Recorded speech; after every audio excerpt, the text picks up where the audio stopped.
चलो बच्चों, क्या पढ़ाया था? शांत। अब चलो गदाधारी भीमो, मैग्नेटिक फ्लक्स पढ़ा दिया था।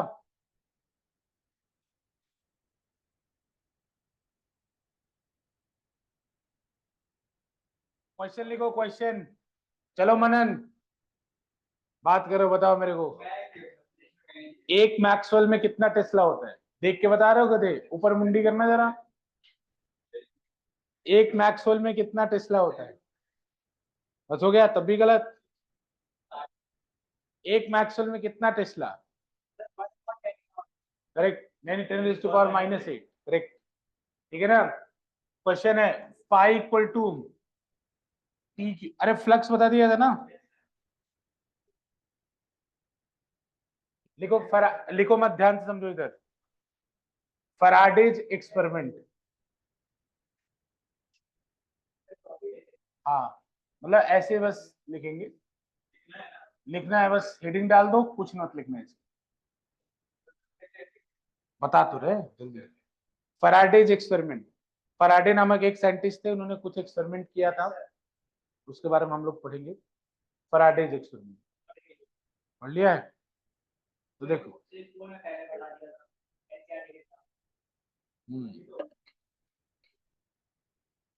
देखो इधर ध्यान से बच्चों, ये खोज अभी मूविंग चार्ज एंड मैग्नेटिज्म में ये देख चुके हो कि हमें ये पता चल चुका है कि हर करंट कैरिंग वायर मैग्नेटिज्म को प्रोड्यूस करता है। तो जैसे ही कोई चीज पता चलती है, लोग सोचना शुरू कर देते हैं कि जब ये होता है तो इसका उल्टा भी होता होगा। तो बहुत सारे साइंटिस्ट ये सोचने लगे कि जब करंट से मैग्नेटिज्म बन सकता है तो क्या मैग्नेटिज्म से भी करंट बन सकता है, ये सोचने लगे। तो इसी क्रम में फैराडेज को सफलता मिली। ठीक है ना? इनके बारे में कुछ बात कही जाती है तो मैं भी वही कह रहा हूं। बच्चों, एक कॉइल ले लो, इस कॉइल को ले लो और इस कॉइल के साथ एक गैल्वेनोमीटर कनेक्ट कर दो। गैल्वेनोमीटर सबको पता है ना? अभी तो इसके बारे में पढ़ भी लियो। हाँ, स्मॉल करंट को मेजर करता है और ये डायरेक्शन ऑफ करंट को भी बताता है। अगर डायरेक्शन करंट का इधर होगा तो ये इधर हो जाएगा, अगर करंट का डायरेक्शन इधर होगा उल्टा तो ये इधर की तरफ शिफ्ट हो जाएगा। समझ में आ रहा है कि नहीं?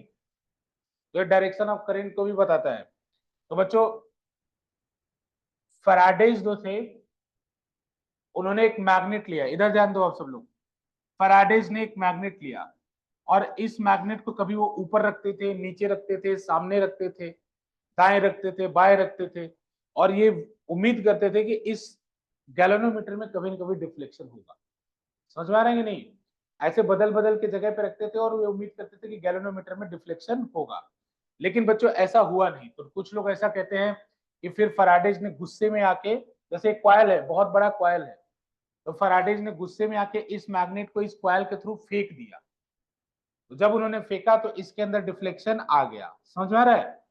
तो फैराडेज ने जब इस मैग्नेट को इस कॉइल के थ्रू फेंक दिया, ऐसा लोग कहते हैं, तो इसके अंदर डिफ्लेक्शन दिखा। डिफ्लेक्शन दिखा मतलब करंट प्रोड्यूस हुआ।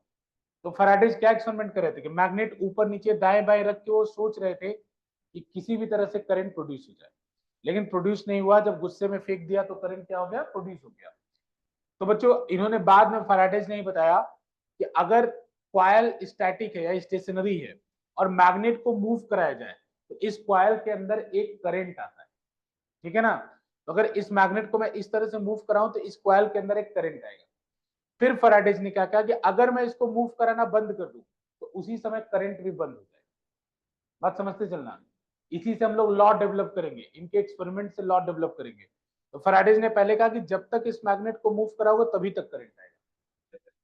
हाँ, तब तक करंट आएगा। जैसे मूवमेंट बंद करंट बंद, ऐसा फैराडेज का कहना था। फिर उन्होंने बोला कि अगर मैं मूव पास करा रहा हूं और डिफ्लेक्शन इस डायरेक्शन में हो रहा है, तो जब मैं दूर मूव करा रहा हूं, वापस भी ले जाऊं, जैसे पहले पास ले रहा था अब दूर भी ले जाऊं, तो दूर ले जाने पे डिफ्लेक्शन दूसरे डायरेक्शन है। तो उन्होंने क्या क्या नोटिस किया पहले एक्सपेरिमेंट में कि करंट तभी तक आ रहा है जब तक मैग्नेट मूव कर रहा है।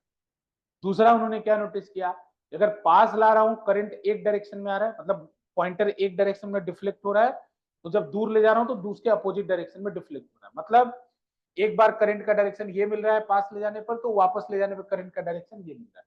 यानी करंट का डायरेक्शन लगातार चेंज हो रहा है। जो अगर आप डायरेक्शन बदल देते हैं मूवमेंट का तो करंट का डायरेक्शन भी बदल जाता है। पहला एक्सपेरिमेंट समझ में आ रहा है? फिर फैराडेज का दूसरा एक्सपेरिमेंट, दूसरे एक्सपेरिमेंट में फैराडेज ने क्या काम किया कि कॉइल को मूव कराया। अब की बार किसको मूव कराया? कॉइल को।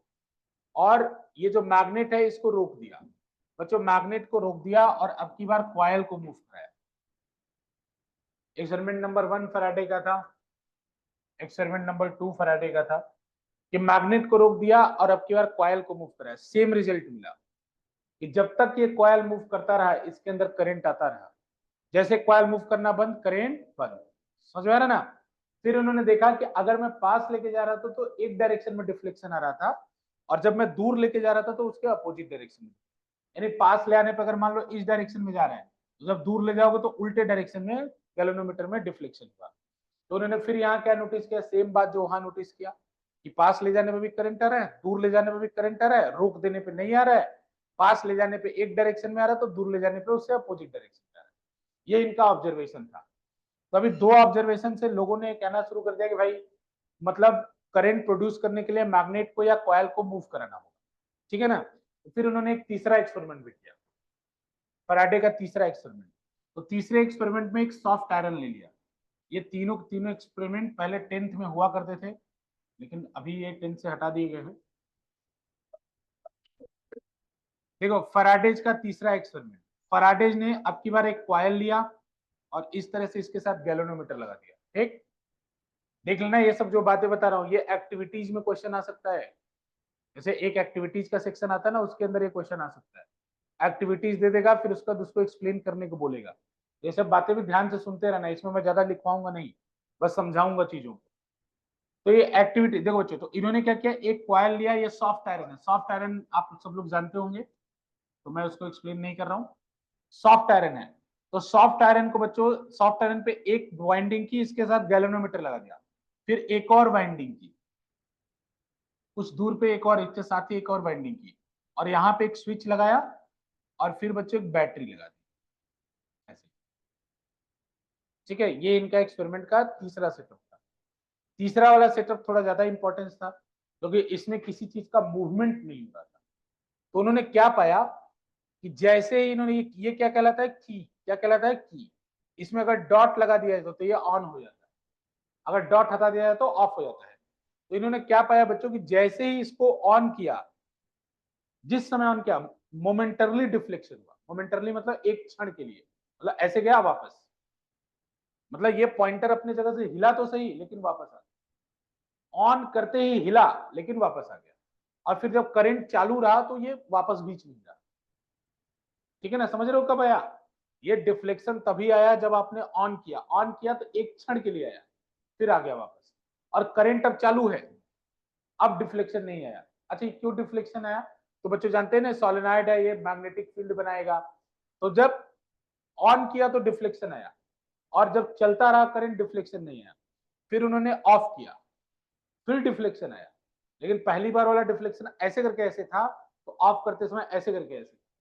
उन्होंने ये बोला कि जब मैं करंट को ऑन किया था तब भी डिफ्लेक्शन नहीं मिला, जब मैं ऑफ किया था तब भी डिफ्लेक्शन नहीं मिला, लेकिन जब मैं ऑन से ऑफ किया तब डिफ्लेक्शन मिला, और मैं ऑफ से ऑन किया तब डिफ्लेक्शन मिला। तो उन्होंने कंक्लूजन निकाला कि जब मैंने इसको ऑन किया तो पहले मैग्नेटिक फील्ड 0 था, ऑन करते ही मैग्नेटिक फील्ड बी हो गया। बच्चों इसके अंदर से मैग्नेटिक फील्ड निकलेगा कि नहीं निकलेगा? और ये मैग्नेट की तरह, चुंबक की तरह काम करता है ना सोलेनॉइड। तो बच्चों जब ऑन किया तो 0 से बी हो गया, मतलब सोलेनॉइड लाइव हो गया। तो लाइव होते ही सोलेनॉइड को मैग्नेटिक फील्ड बन जाएगा। ये मैग्नेटिक फील्ड इसको मिला तो चेंज हुआ ना। तो यहां से उन्होंने एक बहुत इंपॉर्टेंट बात निकाला कि भाई करंट तभी बनेगा दूसरे कॉइल में जब मैग्नेटिक फील्ड का चेंज होगा। अब तीनों एक्सपेरिमेंट को कनेक्ट करो। जब आप मैग्नेट को पास ला रहे थे तो दूर पास ले जाने से क्या होता है, जब मैग्नेट के पास जाते हो तो फील्ड की वैल्यू बढ़ती है ना, मैग्नेटिक फील्ड की वैल्यू बढ़ती है। दूर जाते हो मैग्नेटिक फील्ड की वैल्यू कम होती है। तो मैग्नेट को पास दूर ले जाने से हो क्या रहा था, मैग्नेटिक फील्ड की वैल्यू कॉइल के लिए बदल रही थी भाई दूर। इन्होंने ये बोला कि जब तक मैग्नेटिक फील्ड का चेंज होता रहेगा कॉइल के, तब तक उसके थ्रू करंट आएगा। चेंज होना बंद, भाई ऐसे जब रोक दिए आप तो चेंज होना बंद हो गया ना, चेंज होना बंद, करंट। फिर उन्होंने दूसरे वाले में भी दिखाया कि मूव जब तक मैं कर रहा था चेंज हो रहा था, करंट आ रहा था, चेंज होना बंद, करंट बंद। फिर लास्ट वाले एक्सपेरिमेंट में भी देखो, जब ऑन किया तो मैग्नेटिक फील्ड का चेंज हुआ, 0 टू बी आया, चेंज खत्म हो गया, अब बी फिर कांस्टेंट हो गया तो फिर नहीं आया। फिर जब ऑफ किया तो फिर क्या हुआ, बी से 0, फिर करंट आया। तो करंट तभी तक आता है जब तक मैग्नेटिक फील्ड का चेंज होता है। समझ में आ रहा है कि नहीं? फिर फैराडे ने और रिसर्च किया तीनों एक्सपेरिमेंट के बाद, तो मैग्नेटिक फील्ड की जगह उन्होंने मैग्नेटिक फ्लक्स, ठीक है ना, और रिसर्च करने के बाद फैराडे ने क्या बोला, मैग्नेटिक फ्लक्स।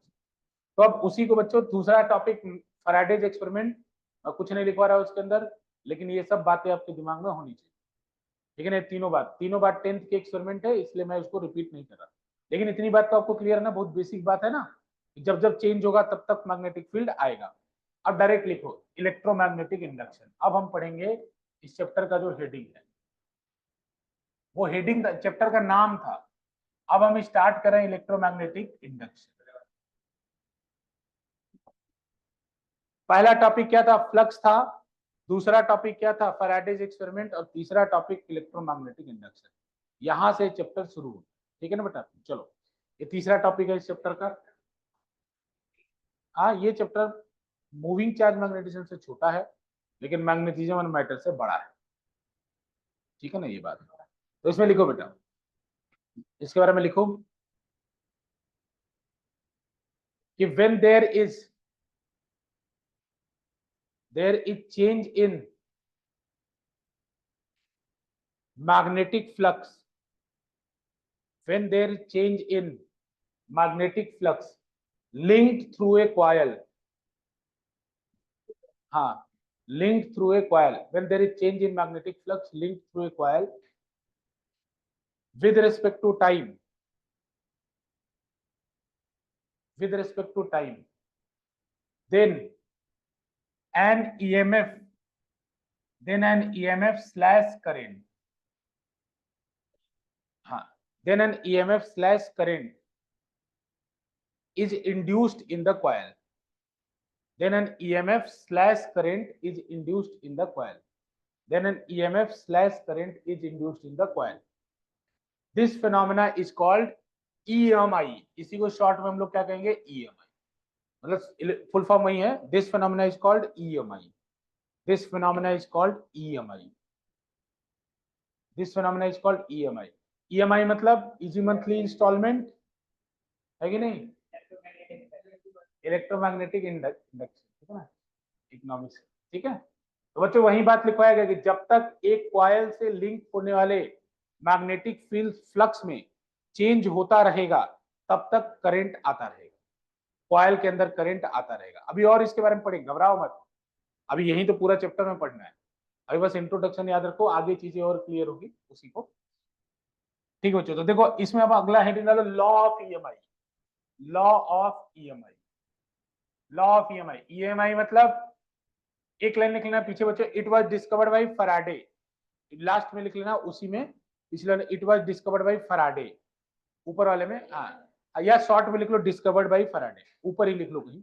इसे ऊपर वाले को जैसे क्वेश्चन पूछे ईएमआई किसने खोजा था, तो फैराडे ने खोजा, it was discovered by Faraday. आज फैराडे का ये ईएमआई है कि इसी के ऊपर सारा जनरेटर वगैरह जो सब बच्चों है, सब इसी एक्सपेरिमेंट पे काम करता है। जनरेटर के काम करने का प्रिंसिपल क्या है, इलेक्ट्रोमैग्नेटिक इंडक्शन। तो ये लॉ ऑफ ईएमआई हमारे लिए बहुत इंपॉर्टेंट है। तो बच्चों देखो, लॉ ऑफ ईएमआई में दो लॉ पढ़ेंगे। पहला लॉ पढ़ेंगे फैराडेज, फैराडेज लॉ। इसके अंदर दो लॉ पढ़ेंगे, फैराडेज लॉ। पहला लॉ फैराडेज लॉ, ठीक है। दूसरा लॉ होगा लेंज लॉ, दूसरा लॉ होगा लेंज लॉ, एपिस्टॉफी ऐसे बच्चों, लेंज लॉ। दूसरा लॉ होगा लेंज लॉ।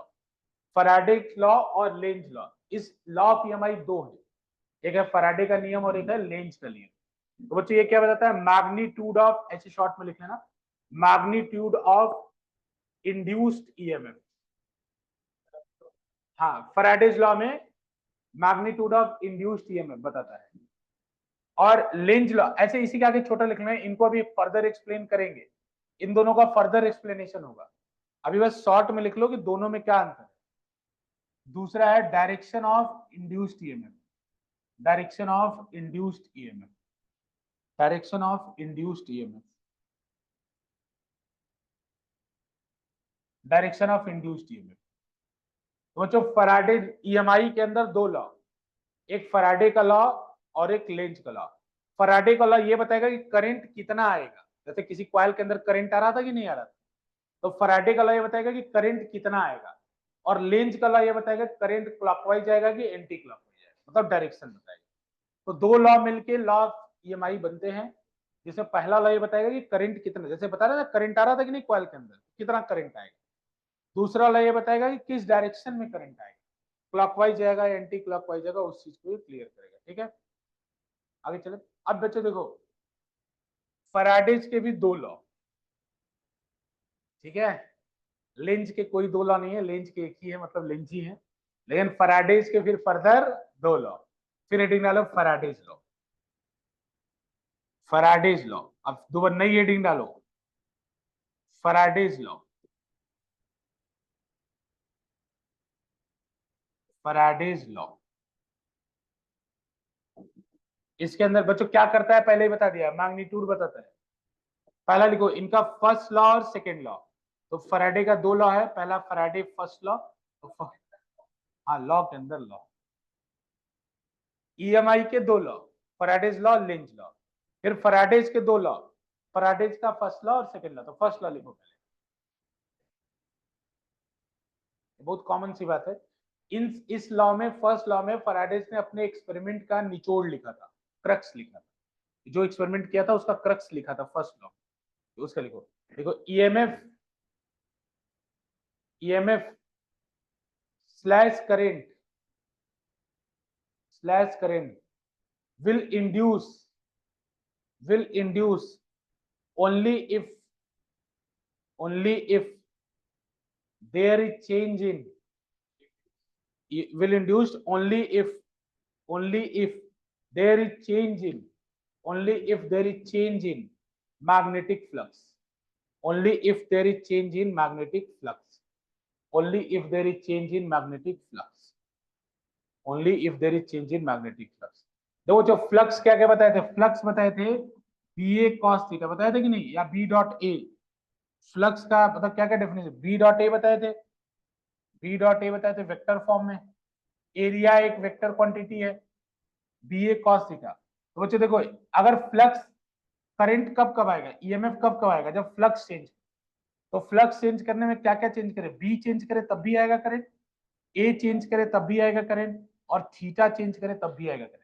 थीटा किसके बीच में एंगल है, बी और ए के, थीटा किसके बीच में एंगल है, बी और ए के। तो बच्चे ए का डायरेक्शन आप लोग को याद है ना, जैसे अगर ये रेक्टेंगल है, जो बोर्ड दिख रहा है यार ये रेक्टेंगल है, तो इसका एरिया वेक्टर का डायरेक्शन कैसे होगा, परपेंडिकुलर टू द सरफेस, समझ रहे ना। तो ये बी और ए के बीच का एंगल होता है, मतलब जो प्लेन के बीच में एंगल अगर 30 दिया है, तो बी और ए के बीच में एंगल कितना होगा, 60। जैसे बोले कि प्लेन मैग्नेटिक फील्ड के साथ 30 डिग्री एंगल बना रहा है, तो इसका मतलब ए जो है कितना बना रहा होगा, 60 बना रहा होगा, ये बात याद रखिएगा। तो बच्चों देखो कैसे कैसे करंट में ला सकता हूँ, कैसे कैसे जनरेटर बना सकता हूँ। तो जनरेटर बनाने का तरीका है, या बी बदल दो कॉयल से, या ए बदल दो, या थीटा बदल दो। तो हमारे यहाँ जितनी बिजली ये सब बन रही है, जो आ रही है आपके पास, वो थीटा बदलने से है।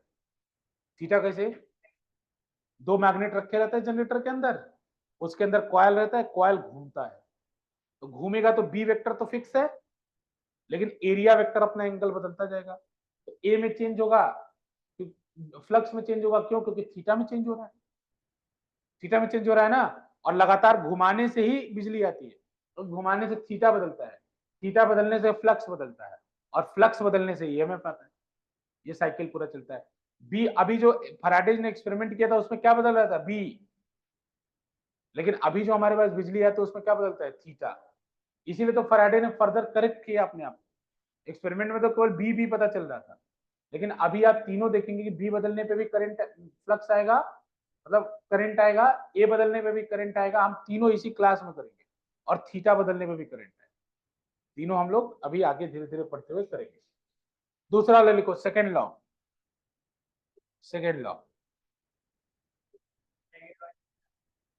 फैराडेज का second law,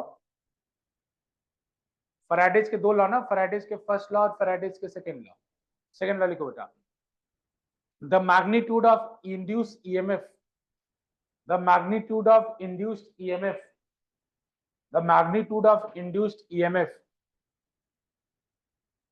is directly proportional to the magnitude of induced EMF is directly proportional to the rate of change of the magnitude of induced EMF is directly proportional to the rate of change of is directly proportional to the rate of change of the rate of change of magnetic flux, the rate of change of magnetic flux. तो बच्चों यहां से E का mod इन्होंने बताया था किसके equal होगा, D phi by D T के इक्वल होगा, D phi by D T के इक्वल होगा, D phi by D T, D मतलब D phi by D T differentiation, E बटा इंड्यूस्ड ईएमएफ, इंड्यूस्ड ईएमएफ। अच्छा सुनो, ये बार बार मैं इंड्यूस्ड क्यों कह रहा हूं, ईएमएफ कहता तब भी काम चलता। सुनो ध्यान से बच्चों, इंड्यूस्ड का मतलब क्या होता है कि बिना ब्रेन वॉश कर देना, प्रेरित कर देना। इंड्यूस का हिंदी में मतलब क्या होता है, प्रेरित कर देना। जैसे मुझे आपसे कोई काम करवाना हो तो मैं आपको प्रेरित कर दूंगा अपनी बातों से और आप वो काम कर जाएंगे। जैसे बहुत सारा टेररिस्ट ऐसा करते हैं, है ना, वो लोग क्या करते हैं, प्रेरित कर देते हैं अपने बातों से, तो वो ऐसे उतर जाते हैं। या नॉर्मल सिचुएशन में भी आपको किसी चीज के लिए प्रेरित कर दिया जाए, मोटिवेट, जिसको मोटिवेशन आप लोग कहते हैं, तो आप वो काम कर जाएंगे। तो प्रेरित करना, इंड्यूस करना, इंड्यूस करना मतलब मैंने आपको छुआ नहीं या मैंने कोई चीज ट्रांसफर नहीं किया आपके अंदर, लेकिन अपने बातों से डिस्टेंस बनाते हुए मैंने अपनी बातों से वो आपके अंदर चेंज ला दिया, जिससे आपने कुछ काम कर दिया। तो जब मकसद, जैसे मान लो एक क्वाइल है, तो बच्चों क्वाइल के अंदर मैं मैग्नेट को इससे टच थोड़ी करा रहा हूं, मैं प्रेरित कर रहा हूं अपने मूवमेंट्स में, इंड्यूस। इसीलिए इसका वर्ड बार बार क्या आ रहा है, इंड्यूस, मतलब जो ईएमएफ प्रेरित हुआ उसके अंदर, मैंने टच नहीं कराया उसको, प्रेरित। इसीलिए वर्ड बार बार क्या रहा है, इंड्यूस। जहां भी है मतलब विदाउट टच, इंड्यूस मतलब मैंने टच नहीं किया उसको, लेकिन उसके अंदर ईएमएफ आ गया। हम मानसिक तौर से प्रेरित कर देना, ये क्वाइल तो टच नहीं करता ना, इसीलिए देखो वर्ड बार बार क्या यूज कर रहा हूं मैं, इंड्यूस्ड ईएमएफ, इंड्यूस्ड। तो इंड्यूस्ड ईएमएफ मतलब प्रेरित होता है, मतलब हम टच नहीं करते, बस वो अपने आप आ जाता है। ठीक है ना, तो ये फॉर्मूला लिख लीजिएगा बच्चों, E equal to D phi by D T, E equal to D phi by D T. बच्चों ये है एक टर्न के लिए, for single turn, for single turn. Single turn बच्चों जैसे लूप बनाए ना, इस लूप में एक ही टर्न है, तो फॉर सिंगल टर्न ये सिचुएशन। लेकिन अगर मल्टीपल टर्न हो जाए तो बच्चों यही फॉर्मूला, कुछ नहीं करना है, एक में अगर इतना है तो यूनिटरी मेथड लगेगा, N D phi by D T, N D phi by D T. अरे कुछ नहीं करना, एक में अगर इतना वोल्ट हो रहा है तो 10 होंगे तो कितना होगा, 10 इंटू दैट, है ना। तो ये equal to for N turns, for N turns. अगर नंबर ऑफ टर्न्स आपको बढ़ जाए तो बच्चों, बच्चों इसका ये भी फॉर्मूला याद रखना है कई बार कि जैसे ये तो ऐसे लिखा है, इसको ऐसे भी लिख सकते हैं कई बार, N into delta phi by delta T, चलेगा ना। डिफरेंशिएशन का मतलब क्या होता है, equal to delta phi by delta T. Delta phi मतलब बेटा फाइनल माइ, डेल्टा कहीं भी आ जाए तो change, final minus initial. Differentiation का मतलब वही होता है, डी फाइव बराबर फाइनल माइनस इनिशियल। बेटा डिफरेंशिएशन मतलब डेल्टा ही तो होता है, डी फाइव मतलब छोटा सा चेंज, डेल्टा फाइव मतलब बड़ा सा चेंज। बाकी चेंज तो चेंज, चेंज तो चेंज, डी फाइव मतलब छोटा सा चेंज, डेल्टा फाइव मतलब बड़ा सा चेंज। हाँ, तुम क्लास छूट गई थी क्या एक, अगर छूट गई तो लिख लो, पिछले क्लास में फ्लक्स पढ़ाया था, ठीक है ना। चलो देख लो, आगे चलें, ठीक है, ठीक है ना। चलो एक क्वेश्चन कर लेते हैं छोटा सा, एक क्वेश्चन कर ले बच्चों। देखो मैग्नेटिक फील्ड इस डायरेक्शन में है, देखो मैं वैल्यू भी दे सकता हूं, लेकिन वैल्यूज तो देते रहेंगे, बस अभी बात सुनिए। मैग्नेटिक फील्ड इस डायरेक्शन में, एक कॉइल था, उसका एरिया वेक्टर इस डायरेक्शन में, ठीक है ना, एरिया वेक्टर इस डायरेक्शन में था। मैंने इसको, इस कॉइल को 180 डिग्री से रोटेट कर दिया, है ना, 180 डिग्री से रोटेट कर दिया, rotated by 180 degree, rotated by 180 degree in time t, rotated by 180 degree in time t, find the induced EMF. अरे न्यूमेरिकल में मिल जाएगा बोर्ड का।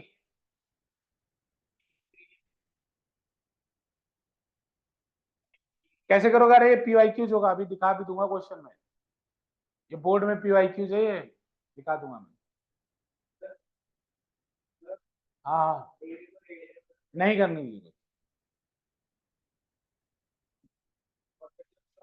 Your answer will be in terms of BANT।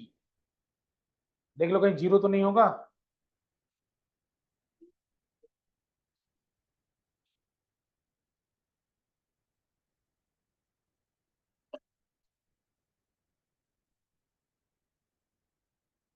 Zero आएगा?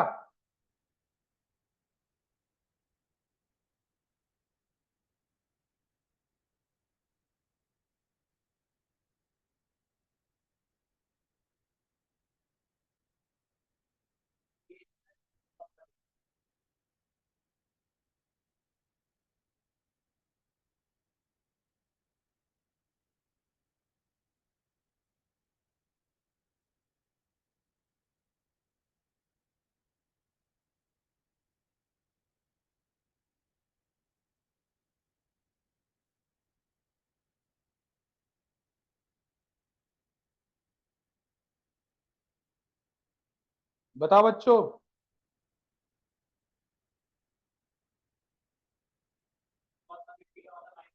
-1 केवल minus. देखो सुनो ध्यान से, बताया जाए। इधर ध्यान से सुनो, कोई बात नहीं, देखो इधर। बच्चों इसका इनिशियल फ्लक्स लिखो। इनिशियल फ्लक्स लिखो। तो इनिशियल फ्लक्स कितना आएगा? फॉर्मूला क्या है? BA cos theta. तो BA cos 0, cos 0 कितना होता है? 1। तो इसका इनिशियल फ्लक्स पाई आई कितना हो जाएगा? B इंटू आएगा ना इनिशियल। बेटा अगर मैंने इसको रोटेट कर दिया तो ए वाला वेक्टर रोटेट होकर पीछे आ जाएगा कि नहीं? बेटा अगर ये अभी ऐसे आगे था, ये पूरा रोटेट कर दो तो ये ए वाला वेक्टर घूम के पीछे आ जाएगा ना। तो पीछे आ गया तो बाद में फाइव फाइनल क्या होगा बताना जरा। फाइव फाइनल क्या होगा? BA। बच्चों बी तो उधर ही रहेगा, बी तो उधर ही रहेगा। ए वाला वेक्टर घूम के आ गया तो क्या होगा? BA cos 180। BA cos 180 मतलब माइनस BA हो गया। माइनस BA हो गया ना। अब बताओ, तुम्हें ईएमएफ निकालना था ना, क्या फॉर्मूला था ईएमएफ का? Delta phi by delta T. हाँ हाँ। तो delta phi by minus delta क्या करोगे? तो माइनस BA। अरे फाइनल माइनस इनिशियल। अरे समझ में आ रहा? पूरा लिख के कर देता हूँ। अरे कोई बात नहीं, पहली क्लास है बच्चे। फाइव एफ माइनस फाइव आई अपॉन टी। बच्चों डेल्टा टी कितने टाइम में काम हुआ? टी टाइम में। तो फाइव एफ की वैल्यू कितनी होगी? Minus BA। और फाइव आई की वैल्यू कितनी होगी? प्लस BA, लेकिन माइनस लगे। हाँ तो ये माइनस BA हो जाएगा अपॉन टी। तो ईएमएफ कितना इंड्यूस होगा? क्योंकि मैग्नीट्यूड ले रहे हैं तो साइन तो हमारे डायरेक्शन के कारण आया है। तो एरिया वेक्टर, क्योंकि देखो एक बात याद रखो, अगर एक प्लेन है उसका परपेंडिकुलर दो डायरेक्शन में आ सकता है, एक आगे और एक पीछे। तो ये मानने वाले के ऊपर है, कोई आगे वाला प्लस मान लेता है, कोई पीछे वाला प्लस मान लेता है। तो हमारा मानने के कारण माइनस आया है। हालांकि लेंज लॉ पढ़ लोगे तो माइनस हट जाएगा, लेकिन अभी के लिए तो अभी ये कितना आएगा? 2BA/T। बच्चों माइनस हटा दिए क्योंकि मॉड है ना, तो मॉड का आंसर माइनस कैसे आ सकता है? हाँ, बाकी 2BA/T यही होगा इंड्यूस्ड ईएमएफ। समझ में आ रहा है बच्चों? ये क्वेश्चन बोर्ड का है, देख लो बस। बोले थीटा 30 से 60 घुमाया, फाइनल लिख लेना, इनिशियल लिख लेना, माइनस कर देना, डिवाइडेड बाई टी कर देना। ऐसा जरूरी नहीं है। ऐसे बोल सकता है कुछ कि शुरू में 30 बना रहा है बाद में 60। समझ में आ रहा है कि नहीं आ रहा है? कर लोगे ना। अब इसी में अगर नंबर ऑफ टर्न्स दे देता, अब क्वेश्चन और कॉम्प्लिकेटेड बनाने, मल्टीप्लाई कर देते हैं एन से। अब इसी में मान लो एरिया डायरेक्ट ना देके रेडियस दे देता, तो पाई आर स्क्वायर लगा लेते। मतलब क्वेश्चन को सीखो, यही सब आएगा और क्या आएगा। ठीक है, आगे बढ़े। हाँ, लेंस का पढ़ लेते हैं फिर हम लोग क्वेश्चन में विल डाइव डीप।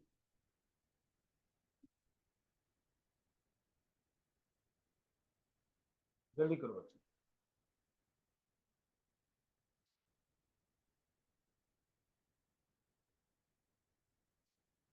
हो गया ना, हेडिंग डालो, लेंज लॉ।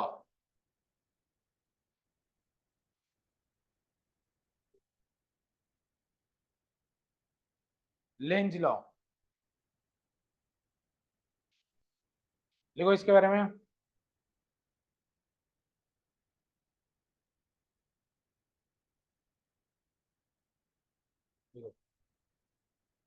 लिखो current will induce, Lenz law के अंदर लिखो बेटा, current will induce, current will induce in such a way, in such a way so that it can oppose, so that it can, in a such a way so that it can oppose its cause, in such a way so that it can oppose its cause, so that it can oppose its cause। लिख लिया बेटा, the क्या लिखे, the current will induce in such a way so that it can oppose its cause, cause कारण, कारण मतलब अपने कारण का विरोध कर सकते। इसमें लिखो it is based on conservation of energy, it is based on, लिखो इसमें it is based on conservation of energy, it is based on, it is based on conservation of energy.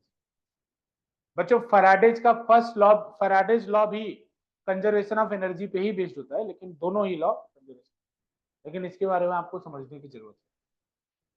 अब देख लो थोड़ा थ्योरेटिकल है, लेकिन इससे क्वेश्चन पक्का हम लोग ध्यान देंगे, इधर इधर ध्यान दो, ठीक है ना। लेंज लॉ समझने की जरूरत है यहाँ पे, बहुत पेचीदा मैटर हो जाएगा नहीं तो, ठीक है ना। चलो इधर जाओ, देखो बच्चों, जैसे अगर मैं, देखो लेंज लॉ कहता क्या है, लेंज लॉ पहले मैं समझा रहा हूं। लेंज लॉ कहता है कि जो भी कारण हो करंट बनने का उसको अपोज करना है, जो भी कारण है करंट बनने का उसको अपोज करना है, मतलब जिस कारण से करंट बन रहा है उसको अपोज करना है। तो जैसे मान लो इधर मैं नॉर्थ पोल लेके आ रहा हूं, कौन सा पोल लेके आ रहा हूं, नॉर्थ, या डायग्राम ऐसे बना दे रहा हूं, अभी बताते हैं, अभी बताते हैं। जैसे मान लो एक कॉइल है, ये पेन का टिप मान लो नॉर्थ पोल है एक मैग्नेट का, और ये जो नीचे वाला हिस्सा है क्या है, साउथ, ये नॉर्थ है ये साउथ। तो बेटा अगर मैं नॉर्थ पोल अप्रोच करा रहा हूं, नॉर्थ पोल अप्रोच करा रहा हूं, नॉर्थ पोल ऐसे पास जा रहा है, नॉर्थ पोल ऐसे पास जा रहा है, तो इसके अंदर करंट बनेगा, क्योंकि फैराडेज ने बोला है करंट बनेगा। तो करंट कैसे बनेगा, दो पॉसिबिलिटी है, क्लॉकवाइज और एंटी क्लॉक। तो इस नॉर्थ पोल जब पास जा रहा है तो दो पॉसिबिलिटी, या तो क्लॉकवाइज बनेगा या एंटी क्लॉकवाइज। तो बच्चों इस केस में ये अपने कारण का अपोज करेगा, तो इसमें करंट बनने का कारण क्या है, नॉर्थ पोल का पास आना, तो बोलेगा नॉर्थ पोल को पास मत आने, करंट ऐसा इंड्यूस करो कि नॉर्थ पोल पास ना हो। तो बताओ, क्लॉक रूल याद करो, क्लॉक रूल में बताए थे कि अगर करंट क्लॉकवाइज घूमता है तो साउथ पोल बनता है, और करंट एंटी क्लॉकवाइज घूमता है तो नॉर्थ पोल। जितने लोग को पता नहीं है दोबारा से रिकैप, करंट अगर क्लॉकवाइज घूमता है इधर कौन सा पोल बनता है, साउथ, और अगर करंट एंटी क्लॉकवाइज बनता है तो इधर कौन सा पोल बनता है, नॉर्थ। बेचा कोई भी लूप हो उसके अंदर दो पोल होते हैं, तो आप बताया था ना कि एक तरफ से अगर करंट क्लॉकवाइज दिखेगा तो दूसरी तरफ से देखोगे तो वही करंट आपको क्या दिखेगा, एंटी क्लॉकवाइज। कोई भी घूमती हुई चीज एक तरफ से क्लॉकवाइज दिखेगी तो उसके पीछे वाले साइड से कैसे दिखेगी, एंटी क्लॉकवाइज। तो जिधर से क्लॉकवाइज करंट दिखेगा उधर साउथ पोल, और जिधर से एंटी क्लॉकवाइज दिखेगा उधर नॉर्थ पोल। तो बच्चों बताओ, ये नॉर्थ पोल को पास नहीं आने देना चाहता है, तो करंट किस डायरेक्शन में इंड्यूस कराएगा, क्लॉकवाइज या एंटी क्लॉकवाइज, किस डायरेक्शन में इंड्यूस कराएगा। ये नॉर्थ पोल को आने नहीं देना चाहता अपने पास, नॉर्थ पोल इसके पास आ रहा है, नॉर्थ पोल अप्रोच कर रहा है, और ये नॉर्थ पोल को पास नहीं आने देना चाह रहा है। पहले ये बताओ यहाँ कौन सा पोल बनाएगा, नॉर्थ की साउथ, पहले यहाँ कौन सा पोल बनाएगा, नॉर्थ बनाएगा या साउथ, नॉर्थ बनाएगा ना। अरे तुमको नॉर्थ को आने से रोकना है तो साउथ ले आओगे तो खींच लेगा ना वो, तो तुम्हें नॉर्थ को आने से रोकना है ना, तो नॉर्थ को कौन रोकेगा, नॉर्थ रोकेगा। तो यार कौन सा पोल बनाओगे, नॉर्थ। तो बच्चों बताओ अगर नॉर्थ पोल बनाओगे तो डायरेक्शन ऑफ करंट क्या होगा, एंटी क्लॉक।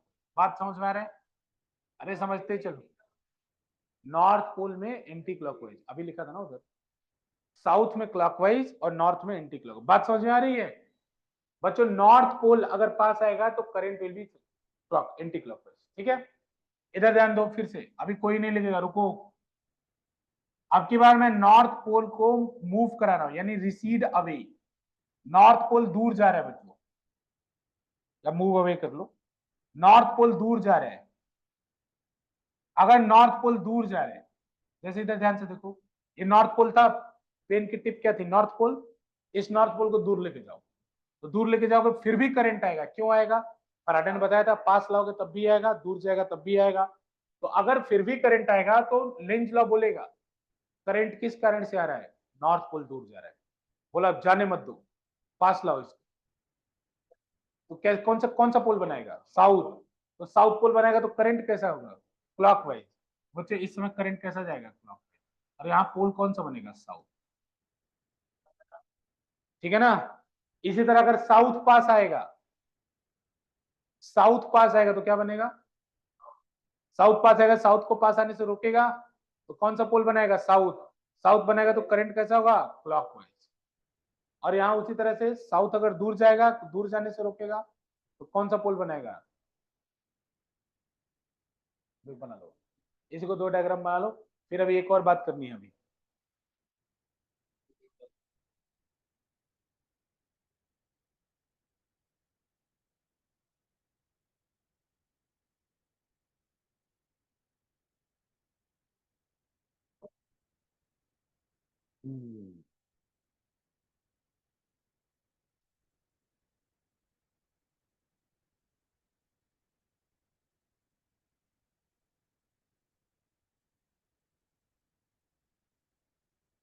ठीक है,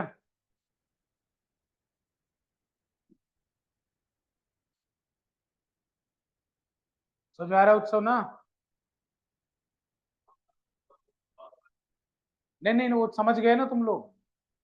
समझ गए ना? बस उससे कोई दिक्कत, बस समझ, समझो, समझ ज्यादा है लेंज लॉ में, समझ ज्यादा। इधर सुने ध्यान से बच्चों, इसमें करंट आया ना, इसमें करंट आया ना, तो अब ये कौन सी एनर्जी है? इलेक्ट्रिकल एनर्जी है। तो अभी आपने नेचर में पढ़ा है कि energy can neither be created nor be destroyed. तो भाई यहाँ इलेक्ट्रिकल एनर्जी आई तो कहीं से तो कन्वर्ट हुई होगी, क्योंकि ना तो नेचर में एनर्जी बन सकता है ना तो डिस्ट्रॉय हो सकता है। तो ये एनर्जी कहाँ से आई? क्वेश्चन ये भी है। ये हमने जब कहा कि कंजर्वेशन ऑफ एनर्जी पे है, तो ये एनर्जी कहाँ से है? तो देखो बच्चों कहाँ से है। ये नॉर्थ पोल था मैग्नेट का। अब मैं अगर नॉर्थ पोल इसको लेके साथ में चलूंगा, तो नॉर्थ पोल लेके चलूंगा तो ये लेंज लॉ क्या करेगा? यार नॉर्थ बना देगा।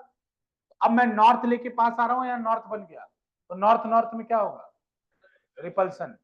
तो नॉर्थ पोल ये वाला बोलेगा कि पास मत आओ, फिर भी आप पास मूव करा रहे हो, तो आपको इस रिपल्सन के खिलाफ एक वर्क डन करना पड़ेगा कि नहीं करना पड़ेगा? तो आपने जो रिपल्सन के खिलाफ वर्क किया, वही वर्क किस में कन्वर्ट हो जाएगा? एनर्जी में, इलेक्ट्रिकल एनर्जी।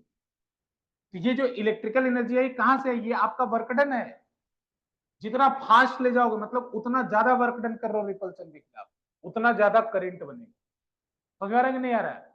उसी का उल्टा मतलब देखो, यहाँ साउथ पोल में जैसे ही मैंने नॉर्थ पोल को दूर मूव कराया, दूर मूव कराया, तुरंत यहाँ क्या बन गया? South pole.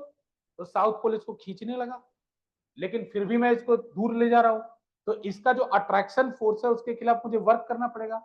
तो मैंने इसके अट्रैक्शन फोर्स के खिलाफ जो वर्क किया, वही वर्क किसमें कन्वर्ट हो गया? एनर्जी में। वही वर्क किसमें कन्वर्ट हो गया बच्चों? Electrical energy. बात समझ में आ रहा है कि नहीं आ रहा है?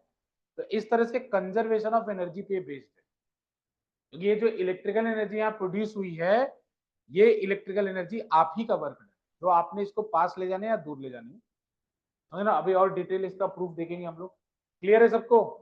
अब एक अप्रोच और देखो, एक अप्रोच और देखो। बताओ, नॉर्थ पोल से फील्ड लाइंस बाहर आता है और साउथ पोल में फील्ड लाइंस अंदर जाता है। इतना बात सबको पता है ना? बेटा नॉर्थ से मैग्नेटिक फील्ड का अगर नॉर्थ है और ये मैग्नेटिक फील्ड का साउथ है, तो नॉर्थ से फील्ड निकलता है और साउथ में फील्ड अंदर आता है। इतना पता है ना बेसिक सबको? तो सुनो बच्चों, एक और देखो, कई बार तुम्हें मैग्नेट दिखाई नहीं पड़ेगा फिर भी क्वेश्चन पूछेगा, उस समय क्या करोगे? जैसे मान लो पेन का नॉर्थ पोल है, तो जब मैं नॉर्थ पोल पास ला रहा हूं, तो अंदर जाने वाली फील्ड बढ़ रही है। समझना इस बात को भी, कई बार न्यूमेरिकल इसी कॉन्सेप्ट पे आएगा। जब मैं नॉर्थ पोल अंदर लेके जा रहा हूँ तो अंदर जाने वाली फील्ड बढ़ रही है। जैसे जब दूर था तो मान लो 10 फील्ड जा रही थी, थोड़ा और पास किया 20 फील्ड अंदर जाने लगी, थोड़ा और पास किया 30 फील्ड। अंदर ही क्यों जा रही है? क्योंकि नॉर्थ पोल से फील्ड निकल रहा है, तो निकल के जो सामने रहेगा उसके अंदर ही तो जाएगा, तो अंदर जाने वाली बढ़ रही है। तो अब लेंज लॉ क्या कहेगा? अरे अंदर आने वाली फील्ड बढ़ रही है, बाहर जाने वाली फील्ड बनाओ। तो बाहर जाने वाली फील्ड कब बनता है? नॉर्थ पोल के। हाँ, वो तो बता ही दिया मैंने पहले, वो मैंने मना कहा था। वो मैं बोल रहा हूँ कि जब तुम पास लेके जाओगे तो रिपल तो करेगा, फिर भी हम पास लेके जा रहे हैं ना। तो इसका मतलब पहले नंबर ऑफ फील्ड लाइंस, जैसे तुम्हें पता है कि नहीं, मैग्नेट जब बनाते हो तो पास पास में फील्ड ज्यादा होता है, दूर जाके ऐसे फैलते रहता है। तो तुम जब ऐसे लेके जब पास पहुंचोगे तो ज्यादा फील्ड मिलेगा ना, और दूर पहुंचोगे तो कम मिलेगा उतने में। तो जैसे जैसे पास लेके जाओगे जो अंदर जाने वाली फील्ड है वो बढ़ती जाएगी। तो ऐसे भी समझो कि अंदर जाने वाली फील्ड अगर बढ़ रही है तो बाहर जाने वाली फील्ड बनेगी, और बाहर फील्ड किससे जाता है? नॉर्थ से। तो कौन सा पोल बनेगा? नॉर्थ बनेगा। बाहर जाने वाली फील्ड और अंदर जाने वाली फील्ड अगर कम हो, जैसे अगर नॉर्थ में दूर लेके जा रहा हूं तो अंदर जाने वाली फील्ड कम होगी। अरे फील करो इसको पूरा, पहले 30 थी अंदर, अब मैं दूर लेके चला गया नॉर्थ को तो 20 हो गया, थोड़ा और दूर लेके चला गया 10 हो गया। तो अंदर जाने वाली फील्ड कम हो रही है ना, तो लेंज लॉ कहेगा अंदर जाने वाली फील्ड बढ़ाओ। तो अंदर जाने वाली फील्ड बढ़ाने के लिए क्या करेगा? साउथ पोल बनाएगा, क्योंकि साउथ पोल में फील्ड अंदर जाता है। इससे भी सोचो, क्योंकि अभी न्यूमेरिकल दिखाता हूँ। समझ में आ गया नहीं है? इसके न्यूमेरिकल देखो बच्चों, ऐसे एक मैग्नेटिक फील्ड है, अंदर ऐसे क्रॉस बनाया, मतलब मैग्नेटिक फील्ड अंदर की तरफ जा रही है। ठीक है बच्चों, क्लियर? अब यहां पे एक क्वायल है,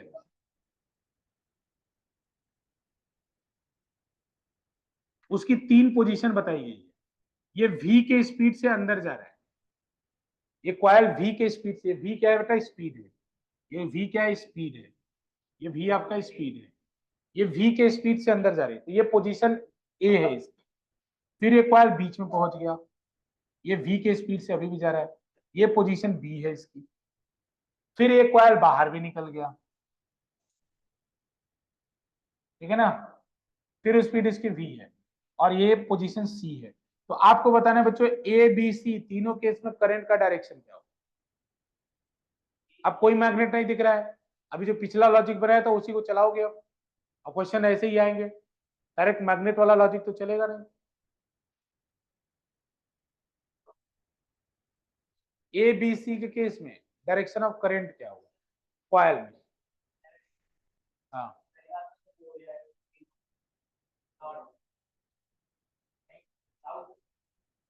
नहीं,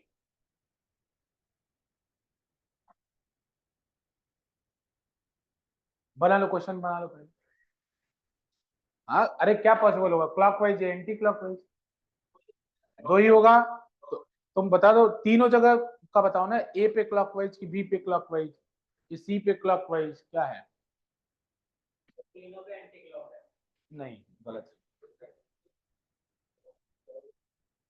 बना लो क्वेश्चन, बना लो क्वेश्चन, बना लो क्वेश्चन, लिख लो फिर बताते हैं।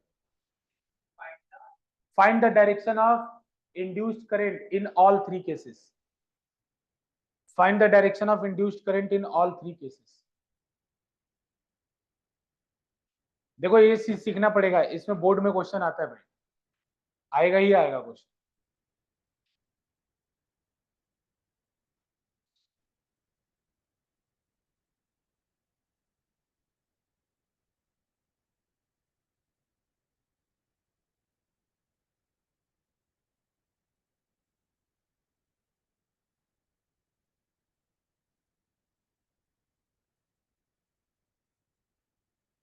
अरे बाहर निकलना चाहिए, करते सार्थक, तीसरा बाहर करो। हाँ,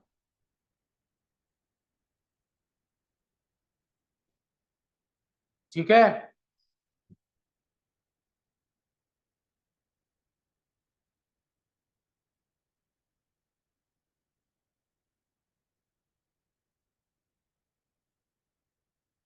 हो गया? इधर ध्यान दो, इधर ध्यान दो, चलो मैं बताता हूँ। लॉजिक एक्सटेंड करो, लॉजिक देखो, ये सीखना है, सीखना है, फोकस करो तुम बच्चों। अभी पीवाईक्यूज दिखा देता हूँ, बहुत सारे क्वेश्चन इस तरह के होंगे। लेकिन मैं सोच रहा थोड़ा क्वेश्चन करने के बाद पीवाईक्यूज पे जाते हैं। इधर ध्यान दो। अब बेटा जब ये अंदर जा रहा था, ध्यान से अंदर जा रहा था, तो पहले जब थोड़ा सा अंदर गया था तो मान लो इससे 5 फील्ड लाइंस अंदर जा रही। जब ये थोड़ा सा अंदर जाएगा तो 5 फील्ड लाइंस अंदर गई थी। थोड़ा और अंदर गया 10 फील्ड लाइंस अंदर गई। थोड़ा और अंदर गया 20 फील्ड लाइंस अंदर गई। इसका मतलब जब ये एंट्री ले रहा है तो अंदर जाने वाली फील्ड बढ़ रही है। तो अब लेंज लॉ क्या बोलेगा, अंदर जाने वाली फील्ड लाइंस कम करो। अरे बात समझ पा रहे हो कि नहीं समझ रहे हो? यहां से मैग्नेटिक फील्ड अंदर जाना शुरू हुआ है, थोड़ा सा अंदर जाएगा तो 5 अंदर जाएंगे बस, थोड़ा और अंदर जाएगा 10 जाएगा, थोड़ा और अंदर जाएगा 20 जाएगा। जब यहाँ 20 ऐसे अंदर जाने पर अंदर जाने वाली फील्ड लाइंस बढ़ती जा रही है, तो ये क्या बोलेगा, बाहर जाने वाली फील्ड लाइंस। अरे अपोजिट बोलेगा ना, अंदर जाने वाली बढ़ रही है तो क्या बनेगा, बाहर जाने वाली। तो बाहर जाने वाली फील्ड लाइंस किससे बनती है, नॉर्थ पोल से। नॉर्थ रहेगा तब तो बाहर बनेगी ना।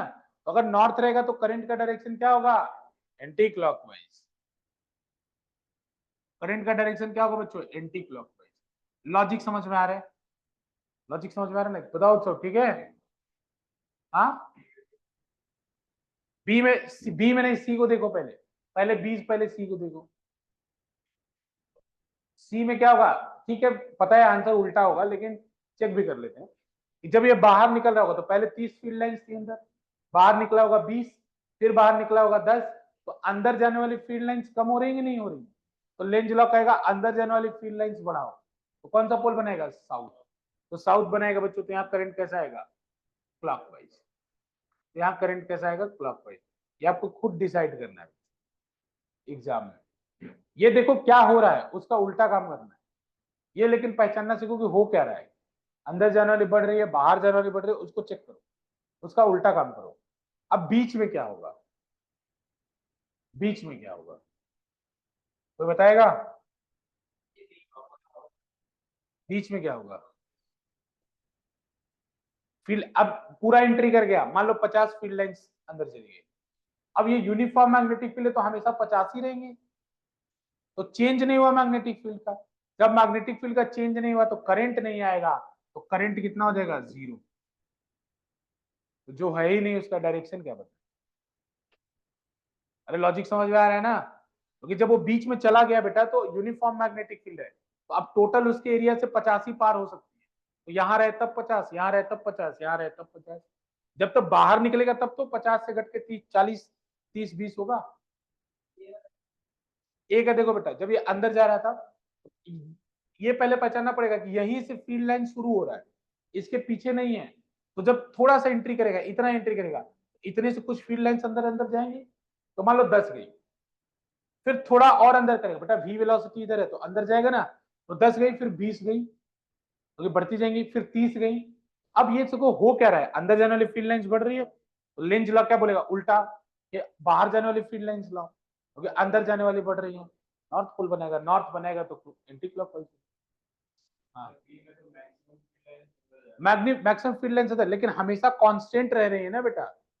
बात हो रहा है चेंज का। अरे करंट कब आता है, जब चेंज होता है ना। अरे अभी याद करो, जब फराडे का एक्सपेरिमेंट बताया तो क्या हो रहा था, उसमें चेंज हो रहा था। अब मैग्नेट रोक दूं तो बराबर फील्ड लाइंस जा रही हैं हर समय 50, तो करंट आएगा नहीं आएगा?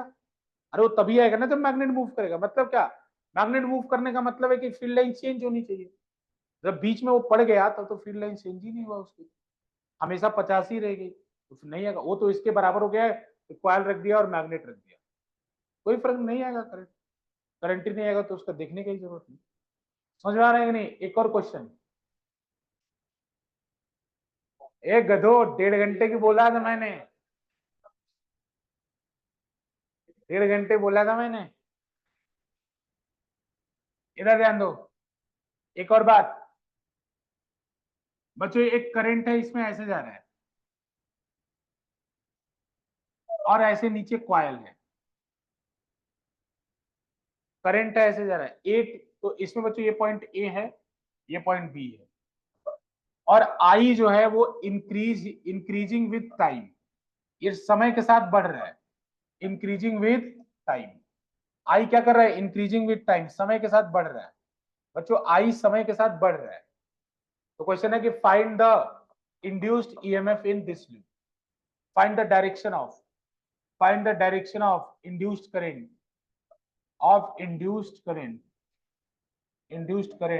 in this loop.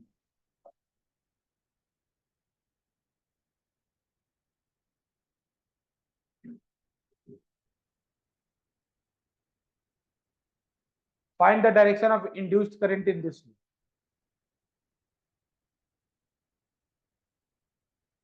उत्सव बेटा फोकस इधर फोकस. क्वेश्चन लिखो. Find the direction of induced current in this loop. दो दिमाग घूमेगा सब. अब इसमें पिछली फिजिक्स आ गई. Fourth chapter.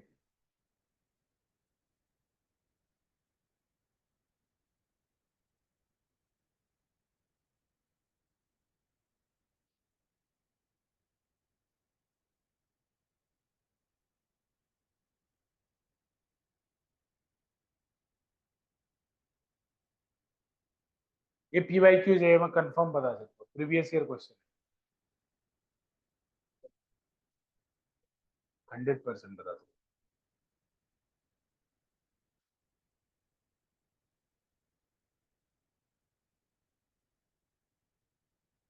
ठीक है बच्चों, ऐसा समझो. नहीं आ रहा है समझ में? देखो, ऐसा क्वेश्चन है तो पहले इसके अंदर करंट कब होगा? आई इंक्रीज कर रहा है, यानी इसके अंदर जाने वाला बी इंक्रीज कर रहा होगा. तो पहले तुम ये तो पता लगाओ कि इस वायर की वजह से इस डायरेक्शन में मैग्नेटिक फील्ड अंदर होगा कि बाहर. तो डीएल क्रॉस आर अंदर होगा ना बेटा. जिनको नहीं पता है, करंट की तरफ हाथ रख के अगर तुम्हें नीचे मैग्नेटिक फील्ड चेक करना है तो नीचे घुमाओ. तो करंट किधर आ रहा, मैग्नेटिक फील्ड किधर आ रहा, अंदर. करंट की तरफ हाथ रखोगे तो इसके अंदर मैग्नेटिक फील्ड कैसे जाएगा, अंदर. अरे बात समझ रहे हो? क्योंकि इस पूरे रीजन में किधर जाएगा, अंदर. और इस पूरे रीजन में किधर जाएगा, ऊपर वाले में किधर जाएगा, बाहर. तो ऐसे हाथ रखोगे, ऐसे घुमाओगे तो बाहर आएगा. ऊपर वाले रीजन में बाहर जाएगा और नीचे वाले रीजन में अंदर. अब एक बार बताओ यार, अगर मैं आई की वैल्यू बढ़ा रहा हूं तो इस वायर जो ये बी बना रहा है वो भी बढ़ रहा होगा बेटा, क्योंकि हम पढ़ चुके हैं. अब वो करंट जैसे जैसे बढ़ेगा तो इधर जो बी बन रहा होगा, जो मैग्नेटिक फील्ड वायर बना रहा होगा, वो भी बढ़ रहा होगा. तो मतलब अंदर जाने वाली फील्ड बढ़ रही होगी, अपोज करेगा, नॉर्थ बनेगा. मतलब आंसर. लॉजिक समझ में आ रहा है? बना लो, काम आएगा. समझ में आ रहा है उत्सव बेटा? पहले मैग्नेटिक फील्ड का डायरेक्शन देखा, अगर वही. चलो बोलो. पागल मत बनो यार, चलने दो मैटर.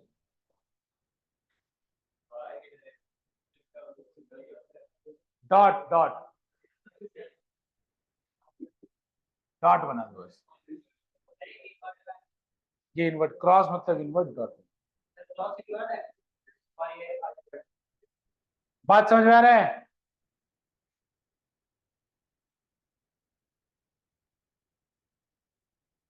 अंदर एक करंट बढ़ रहा है तो अंदर जाने वाली फील्ड बढ़ रही होगी. अंदर जाने वाले फील्ड को कम करना है तो अपोज करना है तो बाहर. अब इसी में अगर बोल देता डिक्रीजिंग करंट,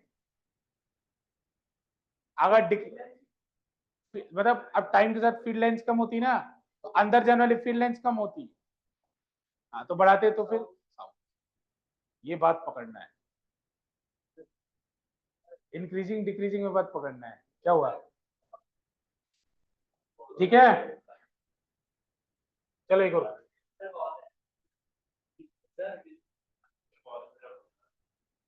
चलो फाइनल फॉर्मूला लिख लो बच्चों. इन दोनों को कंबाइन करके एक फाइनल फॉर्मूला बनता है, E equal to minus N D phi by D T. पूरा EMI का फॉर्मूला. जैसे ये माइनस साइन इंडिकेट करता है डायरेक्शन को, ये लेंज लॉ से आता है. लेंज लॉ बताता है कि जिधर चेंज इन फ्लक्स होगा उसके अपोजिट डायरेक्शन में इंड्यूस EMF होगा. ये माइनस क्या बताता है कि अब जिस डायरेक्शन में चेंज ऑफ फ्लक्स होगा उसके अपोजिट डायरेक्शन में इंड्यूस्ड EMF. ये माइनस साइन ये इंडिकेट करता है. तो this is the final formula. हाँ इंड्यूस्ड ईएमएफ का फाइनल मतलब इधर वाला फैराडेज लॉ से आया माइनस लेंज लॉ से आया, माइनस लेंज लॉ से आया, और ये पूरा फैराडे के लॉ से आया, N D phi by D T Faraday के लॉ से आया। इंड्यूस्ड करंट निकालना हो तो क्या करोगे, इंड्यूस्ड करंट निकालना हो तो क्या करोगे, ई बाई आर, अरे आर क्या है, रेजिस्टेंस, तो उसका फॉर्मूला समझ ही रहो ना, बताने की तो जरूरत नहीं। ई निकाल लिया, अगर आई निकालना है तो क्या करोगे, ई बाई आर कर देना, आर क्या है यहाँ पे, रेजिस्टेंस, आई आर यहाँ पे रेजिस्टेंस है, रेजिस्टेंस से डिवाइड कर देना। ए गधे, ईएमएफ है, इंड्यूस्ड ईएमएफ है, ई क्या है, इंड्यूस्ड ईएमएफ, और आर क्या है, रेजिस्टेंस। अच्छा ईएमएफ की यूनिट पता है ना आपको, वोल्ट होगी, और रेजिस्टेंस की ओम पता ही है होगा, स्केलर वर्क करे।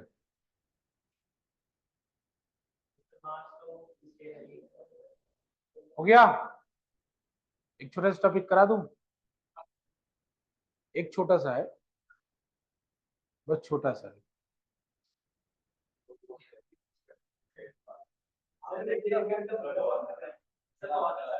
हाँ चलो ठीक है जाओ, लेकिन ज्यादा ज्यादा लंबी लंबी क्लास होगी भाई, अब तो उसके लिए थोड़ा मेंटली तैयार हो गया।